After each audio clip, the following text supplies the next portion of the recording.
كما صليت على إبراهيم وعلى آل إبراهيم إنك حميد مجيد اللهم بارك على محمد وعلى آل محمد كما باركت على إبراهيم وعلى آل إبراهيم إنك حميد مجيد۔ تمام تعریفیں، تمام حمد و ثنا اس خدائے بزرگ و برکت کے نام کے جس کے قبضہ قدرت میں تمام جہانوں کے تمام نظام، تو درود و سلام حضرت محمد مصطفیٰ صلی اللہ علیہ وآلہ وسلم پر اور ان کی آل پر۔ جناب سیرت النبی صلی اللہ علیہ وآلہ وسلم کا یہ سیگمنٹ جاری ہے اور وقت بس تیزی سے جو ہے وہ چوتھی سحر کا وقت بھی بس اختتام کی طرف بڑھ رہا ہے۔ ہم نے آپ کو چار نشریات میں بتایا کہ حلیمہ سعدیہ رضی اللہ تعالیٰ عنہ کی گود میں کس طریقے سے نبی پاک صلی اللہ علیہ وسلم کی پرورش ہوئی۔ اس زمانے میں عرب کا دستور یہ تھا کہ جب ان کے ہاں کوئی بچہ ہوا کرتا تھا تو دیہات سے آنے والی دائیوں کے حوالے کر دیا جاتا تھا تاکہ دیہات میں بچے کی نشو نما ہو اور وہ بہتر عربی زبان سیکھ سکے۔ اب دائیوں کا قافلہ مکے میں داخل ہوتا تھا اور گھروں کی تلاش شروع کر دیتا تھا اور جہاں جہاں بچے پیدا ہوا کرتے تھے ان میں سے بہت ساری دائیاں جو ہیں وہ اپنا بچہ گود لیتی تھی اور چلی جایا کرتی تھی۔ اس دفعہ بھی ایسا ہی ہوا، نبی کریم صلی اللہ علیہ وسلم کی ولادت ہوئی، دائیاں آئیں، قافلے کی صورت میں آئیں اور جناب عبد المطلب کے گھر پہ بھی گئیں، وہاں نبی کریم صلی اللہ علیہ وسلم کو دیکھا، لیکن اور جب معلوم ہوا کہ یہ بچہ تو یتیم پیدا ہوا ہے تو اس کے خیال سے چھوڑ آئیں کہ ہمیں اجرت نہیں ملے گی۔ اب اس طرح دائیاں آتی جاتی اور جایا کرتی اور آپ کو دودھ پلانا جو ہے وہ منظور نہ کرتی، اور کرتی بھی کیسے، کیونکہ اصل حقیقت تو یہ ہے کہ یہ سعادت جو تھی یہ اللہ تعالیٰ نے جو ہے وہ حضرت حلیمہ رضی اللہ تعالیٰ عنہ کے حصے میں رکھی تھی اور یہ انہی کو ملنی تھی۔ اب جناب حضرت جبکہ حلیمہ سعدیہ جو تھی وہ ان کا اونٹ جو تھا ان کا جس پہ ان کی جو سواری تھی وہ بہت ہی بوڑھی ہو چکی تھی، بہت تکلیف سے قدم اٹھانا بھی بڑا مشکل تھا، وہ بہت دیر سے پہنچا کرتی تھی، تو ایسا ہوتا تھا کہ ساری دائیاں آ جایا کرتی تھی اور جب وہ جا رہی ہوتی تھی تو حلیمہ سعدیہ وہاں پر پہنچتی تھی رضی اللہ تعالیٰ۔ اب جب حلیمہ رضی اللہ تعالیٰ مکہ پہنچی تو انہیں معلوم ہوا کہ سب عورتوں کو کوئی نہ کوئی بچہ مل گیا ہے، اب صرف بغیر بچے کیے حلیمہ سعدیہ رضی اللہ تعالیٰ رہ گئے، اب کوئی بچہ باقی نہیں تھا، ہاں ایک یتیم بچہ ضرور باقی رہ گیا جسے دوسری عورتیں چھوڑ کر چلی گئی تھیں۔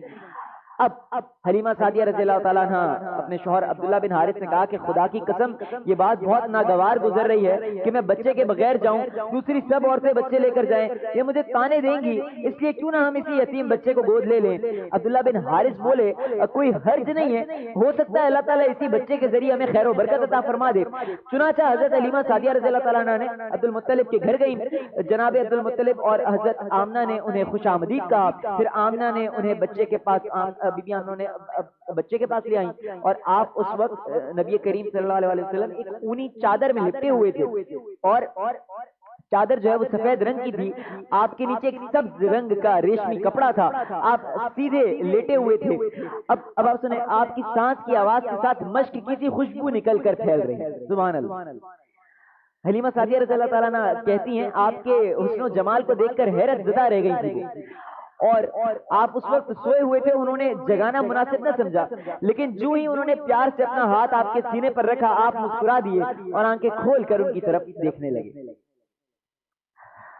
اچھا اب حضرت حلیمہ سعدیہ رضی اللہ تعالیٰ عنہ فرماتی ہیں، کہتی ہیں میں نے دیکھا آپ کی آنکھوں سے ایک نور نکلا جو آسمان تک پہنچ گیا، میں نے آپ کو گود میں اٹھا کر آپ کی دونوں آنکھوں کے درمیان جگہ پر پیار کیا، پھر میں نے آپ کی والدہ اور عبد المطلب سے اجازت مانگی اور اس کے بعد اب یہ آپ کو ریکیپ بتا رہا ہوں، پھر ہم لوگ وہاں سے واپس چلے گئے۔ اب جب یہ لوگ واپس گئے یہ بھی آتا ہے کہ جس خچر پر وہ سوار ہو کر آیا کرتی تھی، جو سب سے اینڈ پہ آیا کرتا تھا آخر میں، اب نبی کریم صلی اللہ علیہ وسلم ان کے ساتھ تھے۔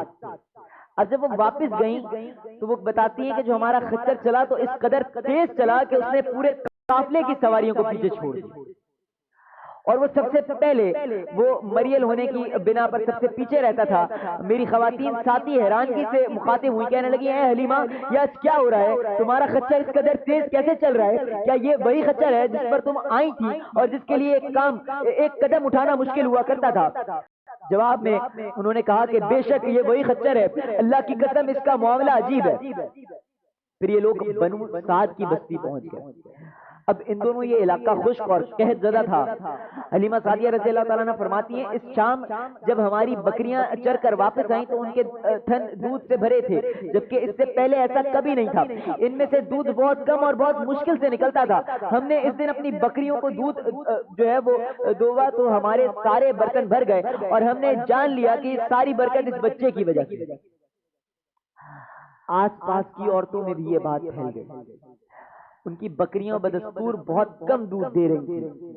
غرض ہمارے گھر میں ہر طرف ہر چیز میں برکت نظر آنے لگی. دوسرے لوگ تعجب میں رہے. اس طرح 2 ماہ گزر گئے. 2 ماہ میں آپ چلنے پھرنے لگ گئے. آپ 8 ماہ کے ہوئے تو باتیں کرنے لگ گئے. پھر آپ کی باتیں سمجھ میں آتی تھی اور 9 ماہ کی عمر میں تو آپ بہت صاف گفتگو ادا فرماتے تھے.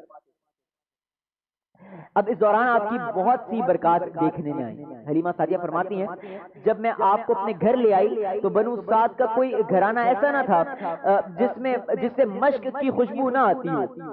اس طرح سب لوگ آپ سے محبت کرنے لگے. سب لوگ آپ سے محبت کرنے لگے. جب ہم نے آپ کا دودھ چھڑایا تو آپ کی زبان مبارک سے الفاظ نکلے اللہ اکبر کبیرہ والحمدللہ کثیرہ وسبحان اللہ، یعنی اللہ تعالیٰ بہت بڑا ہے، اللہ تعالیٰ کے لیے بے حد تعریف ہے اور اس کے لیے صبح و شام پاکی ہے. پھر جب آپ صلی اللہ علیہ وسلم 2 سال کے ہو گئے تو ہم آپ کو لے کر آپ کی والدہ کے پاس آئے. اس عمر کو پہنچنے کے بعد بچوں کو ماں باپ کے حوالے کر دیا جاتا تھا. تو وہی دستور تھا. ادھر ہم آپ کی برکات جو ہے وہ سمیٹ رہے تھے، دیکھ چکے تھے اور ہماری آرزو یہ تھی، ہماری تمنا یہ تھی کہ ابھی آپ کچھ اور مدت ہمارے پاس رہیں. چنانچہ ہم نے اس بارے میں آپ کی والدہ سے بات کی. ان سے یوں کہا کہ آپ ہمیں اجازت دے دیجئے کہ ہم بچے کو 1 سال اور اپنے پاس رکھیں. میں ڈرتی ہوں کہ اس پر مکہ کی بیماریوں اور آب و ہوا کا اثر نہ ہو جائے. جب ہم نے ان سے بار بار کہا تو حضرت آمنہ مان گئی اور ہم آپ کو پھر اپنے گھر لے آئے. جب آپ کچھ بڑے ہو گئے تو باہر نکل کر بچوں کو دیکھتے تھے، وہ آپ کو کھیلتے نظر آتے، آپ ان کے نزدیک نہ جاتے.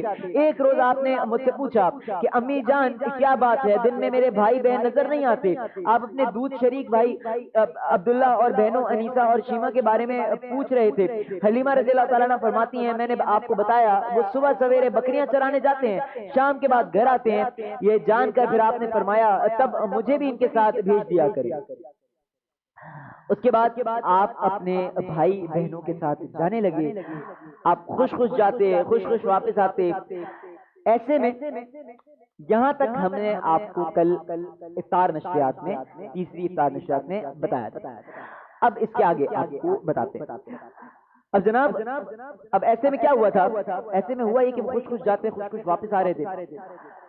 ایک دن میرے بچے خوف زدہ انداز میں میرے پاس آئے. حلیمہ سعدیہ بتاتی ہیں بچے میرے خوف زدہ انداز میں میرے پاس آئے. پاس آ کر کہنے لگے، گھبرا کر بولے اماں جان جلدی چلیے ورنہ بھائی محمد صلی اللہ علیہ وسلم ختم ہو جائیں گے. اللہ اکبر. یہ سن کر تو ہمارے ہوش اڑ گئے. دوڑ کر وہاں پہنچے. ہم نے جب آپ کو دیکھا آپ کھڑے ہوئے تھے، رنگ اڑا ہوا تھا، چہرے پر ایک زرد چھائی ہوئی تھی اور زردی سی چھائی ہوئی تھی. اور یہ اس لیے نہیں تھا کہ آپ کو سینہ چاک کیے جانے سے کوئی تکلیف ہوئی تھی، بلکہ ان فرشتوں کو دیکھ کر آپ کی حالت ان فرشتوں کو دیکھ کر آپ کی حالت ہوئی. حلیمہ سعدیہ رضی اللہ عنہا فرماتی ہیں ہم نے آپ سے پوچھا کیا ہوا تھا. آپ نے بتایا میرے پاس 2 آدمی آئے تھے، وہ سفید کپڑے پہنے ہوئے تھے. وہ دونوں حضرت جبرائیل اور حضرت میکائیل علیہ السلام تھے. ان دونوں میں سے ایک نے کہا کیا یہ وہی ہیں؟ دوسرے نے جواب دیا ہاں یہ وہی ہیں. پھر وہ دونوں میرے قریب آئے، مجھے پکڑا اور لٹا دیا. اس کے بعد انہوں نے میرا پیٹ جو ہے وہ چاک کیا اور اس میں سے کوئی چیز تلاش کرنے لگے. آخر انہیں وہ چیز مل گئی اور انہوں نے اسے باہر نکال کر پھینک دیا. میں نہیں جانتا کہ وہ کیا چیز تھی. اس چیز کے بارے میں دوسری روایت میں ہے، یہ وضاحت ملتی ہے کہ وہ سیاہ رنگ کا ایک دانہ سا تھا. یہ انسان کے جسم میں شیطان کا گھر ہوتا ہے. اللہ اکبر. شیطان کے جسم میں وہ ایک انسان کا شیطان کا ایک گھر ہوتا ہے اور شیطان انسان کے بدن میں یہیں سے اثرات پیدا کرتا ہے. اب حلیمہ سعدیہ رضی اللہ تعالیٰ عنہ فرماتی ہیں پھر ہم آپ کو گھر لے آئے، اس وقت وہ میرے شوہر عبداللہ بن حارث نے مجھ سے کہا حلیمہ مجھے ڈر ہے کہیں اس بچے کو کوئی نقصان نہ پہنچ جائے، اس لیے اس کے گھر والوں کو واپس پہنچا دو۔ میں نے کہا ٹھیک ہے، پھر ہم آپ کو لے کر مکہ کی طرف روانہ ہوئے۔ جب میں مکے کے بالائی علاقے میں پہنچی تو آپ اچانک غائب ہو گئے اور میرے حواس باختہ ہو گئی کہ آخر آپ نبی کریم صلی اللہ علیہ وسلم گئے تو گئے کہاں؟ اب جاننا یہ ہے کہ آخر پھر کیا ہوا، نبی کریم صلی اللہ علیہ وسلم کہاں گئے تھے؟